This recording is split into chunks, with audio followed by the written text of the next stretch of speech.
Hi ಎಲ್ಲರಿಗೂ ನಮಸ್ಕಾರ. Welcome back to ಕೋಸಿಸಸ್ ಕುಕಿಂಗ್ ಚಾನಲ್. ನಾನಿವತ್ತು ಡಾಬಾ ಸ್ಟೈಲ್ ಎಗ್ ರೈಸ್ ಮಾಡ್ತಾಯಿದ್ದೀನಿ. ತುಂಬಾ ರುಚಿಯಾಗಿರುತ್ತೆ. ಬಾಯ್ಲ್ಡ್ ಎಗ್ಗು ಮತ್ತು ಅನ್ನ ಇದ್ದರೆ ಸಾಕು, ತುಂಬಾ ಕ್ವಿಕ್ಕಾಗಿ ಪ್ರಿಪೇರ್ ಮಾಡ್ಕೊಬೋದು. ಈ ಥರ ಎಗ್ ರೈಸ್ ಒಂದ್ಸರಿ ಟ್ರೈ ಮಾಡಿ ಮತ್ತೆ ಮತ್ತೆ ಮಾಡ್ಕೊತೀರಾ, ಅಷ್ಟು ಚೆನ್ನಾಗಿರುತ್ತೆ. ಸೊ ಇದನ್ನು ಯಾವ ರೀತಿ ಮಾಡೋದು ಅಂತ ನೋಡೋಣ. ಒಂದು ಬಾಣಲಿಗೆ ಒಂದು 4 ಟೇಬಲ್ ಸ್ಪೂನ್ ಆಗೋಷ್ಟು ಎಣ್ಣೆನ ಹಾಕ್ಕೊಂಡು ಸ್ವಲ್ಪ ಜೀರಿಗೆ ಹಾಕ್ತಾಯಿದ್ದೀನಿ. ಹಾಗೆ 2 ಸಣ್ಣದಾಗಿ ಕಟ್ ಮಾಡಿರುವಂತಹ ಈರುಳ್ಳಿ ಹಾಕ್ಕೊಳ್ತಾ ಇದ್ದೀನಿ. ಇವೆರಡು ಹಾಕ್ಕೊಂಡು ಚೆನ್ನಾಗಿ ಫ್ರೈ ಮಾಡಬೇಕು.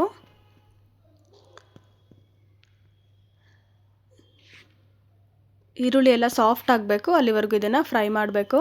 ಇವಾಗ ಇದಕ್ಕೆ ನಾನು 1 ಹಸಿಮೆಣಸಿನ್ಕಾಯಿ ಹಾಕಿ ಫ್ರೈ ಮಾಡ್ತಾ ಇದ್ದೀನಿ. ಹಾಗೆ ಅರ್ಧ ಟೇಬಲ್ ಸ್ಪೂನ್ ಆಗೋಷ್ಟು ಜಿಂಜರ್ ಗಾರ್ಲಿಕ್ ಪೇಸ್ಟ್ ಹಾಕ್ಬಿಟ್ಟು ಫ್ರೈ ಮಾಡ್ತಾ ಇದ್ದೀನಿ. ಸೊ ಹಸಿ ವಾಸನೆ ಎಲ್ಲ ಹೋಗಬೇಕು, ಶುಂಠಿ ಬೆಳ್ಳುಳ್ಳಿ ಪೇಸ್ಟು ಅಲ್ಲಿವರೆಗೂ ಫ್ರೈ ಮಾಡಿ ಸ್ವಲ್ಪ ಕರಿಬೇವು ಕೂಡ ಹಾಕ್ಕೊಳ್ತಾ ಇದ್ದೀನಿ.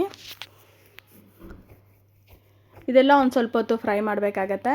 ಇದಾದಮೇಲೆ ನಾನು ಇದಕ್ಕೆ 1-2 ಸಣ್ಣದಾಗಿ ಕಟ್ ಮಾಡಿರುವಂಥ ಟೊಮೊಟೊ ಕೂಡ ಹಾಕ್ಕೊಳ್ತಾ ಇದ್ದೀನಿ. ಟೊಮೊಟೊ ಕೂಡ ಸಾಫ್ಟ್ ಆಗಬೇಕು, ಅಲ್ಲಿವರೆಗೂ ಇದನ್ನು ಫ್ರೈ ಮಾಡಬೇಕು. ಇದಕ್ಕೆ ಸ್ವಲ್ಪ ರುಚಿಗೆ ತಕ್ಕಷ್ಟು ಸಾಲ್ಟ್ ಕೂಡ ಹಾಕಿದ್ದೀನಿ. ಅದ್ರ ಜೊತೆಗೆ ನಾನು ಸ್ವಲ್ಪ 1/4 ಟೇಬಲ್ ಸ್ಪೂನ್ ಆಗೋಷ್ಟು ಅರಿಶಿಣ ಹಾಕ್ಕೊಳ್ತಾ ಇದ್ದೀನಿ. ಹಾಗೆ ಇದಕ್ಕೆ ಒಂದು ಸ್ವಲ್ಪ ಧನಿಯಾ ಪೌಡರ್ ಹಾಕ್ಕೊಳ್ತಾ ಇದ್ದೀನಿ. 1 ಟೀ ಟೇಬಲ್ ಸ್ಪೂನ್ ಆಗೋಷ್ಟು ಹಾಕಿದ್ರೆ ಸಾಕು. ಅದಕ್ಕೆ ಸ್ವಲ್ಪ ಗರಂ ಮಸಾಲ, ಸ್ವಲ್ಪ ಚಿಲ್ಲಿ ಪೌಡರು, ಹಾಗೆ ಪೆಪ್ಪರ್ ಪೌಡರು, ಈ 3 ಒಂದೇ ಅಳತೆಯಲ್ಲಿ ತೊಗೊಂಡು ಹಾಕ್ತಾಯಿದ್ದೀನಿ. ನಾನು ಸ್ವಲ್ಪ ಕಡಿಮೆ ಪ್ರಮಾಣದಲ್ಲಿ ಮಾಡೋದ್ರಿಂದ ಸ್ವಲ್ಪ ಕ್ವಾಂಟಿಟಿ ಕಮ್ಮಿನೇ ಹಾಕಿದ್ದೀನಿ. ಸೊ ನೀವು ಜಾಸ್ತಿ ಮಾಡೋಂಗಿದ್ರೆ ಸ್ವಲ್ಪ ಜಾಸ್ತಿ ಆ್ಯಡ್ ಮಾಡ್ಬೋದು. ಇದನ್ನು ಚೆನ್ನಾಗಿ ಫ್ರೈ ಮಾಡ್ಕೊಬೇಕು. ಎಣ್ಣೆ ಎಲ್ಲ ಸೈಡಲ್ಲಿ ಬಿಟ್ಕೊಬೇಕು, ಅಲ್ಲಿವರೆಗೂ ಇದನ್ನು ಫ್ರೈ ಮಾಡ್ಕೊಬೇಕಾಗತ್ತೆ. 1-2 ನಿಮಿಷ ಲೋ ಫ್ಲೇಮಲ್ಲೇ ಫ್ರೈ ಮಾಡ್ಕೊಬೇಕಾಗತ್ತೆ. ಟೊಮೊಟೊ ಎಲ್ಲ ಫುಲ್ಲು ಸಾಫ್ಟ್ ಆಗಬೇಕು. ಅದಾದಮೇಲೆ ನಾನಿವಾಗ ಬಾಯ್ಲ್ಡ್ ಮಾಡಿರುವಂತಹ ಎಗ್ನ ಹಾಕ್ಕೊಳ್ತಾ ಇದ್ದೀನಿ. ಬಾಯ್ಲ್ಡ್ ಎಗ್ನ ಸಣ್ಣದಾಗಿ ಪೀಸಸ್ ಆಗಿ ಈ ಥರ ಮಾಡಿಕೊಂಡು ಅದನ್ನು ಹಾಕಿ ಫ್ರೈ ಮಾಡಬೇಕಾಗತ್ತೆ.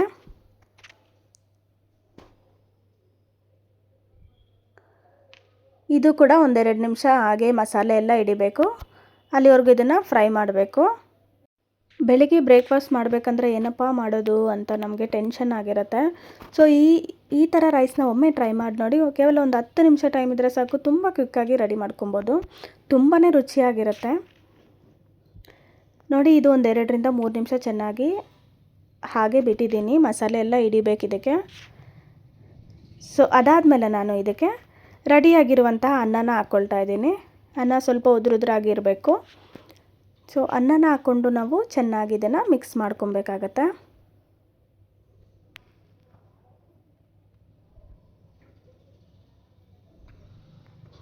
ಇದಕ್ಕೆ ಸ್ವಲ್ಪ ಕೊತ್ತಂಬರಿ ಸೊಪ್ಪು ಕೂಡ ಹಾಕ್ಕೊಂಡು ಮಿಕ್ಸ್ ಮಾಡ್ಕೊಬೇಕು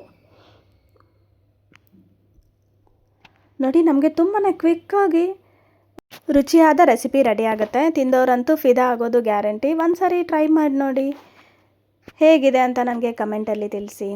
ಇದೇ ಥರ ಕ್ವಿಕ್ ಮತ್ತು ಟೇಸ್ಟಿ ರೆಸಿಪೀಸ್ಗೋಸ್ಕರ ನಮ್ಮ ಚಾನಲ್ನ ಸಬ್ಸ್ಕ್ರೈಬ್ ಮಾಡಿ, ಲೈಕ್ ಮಾಡಿ, ಆದಷ್ಟು ನಿಮ್ಮ ಫ್ಯಾಮಿಲಿ ಮತ್ತು ಫ್ರೆಂಡ್ಸ್ಗೂ ಶೇರ್ ಮಾಡಿ. Thanks for watching.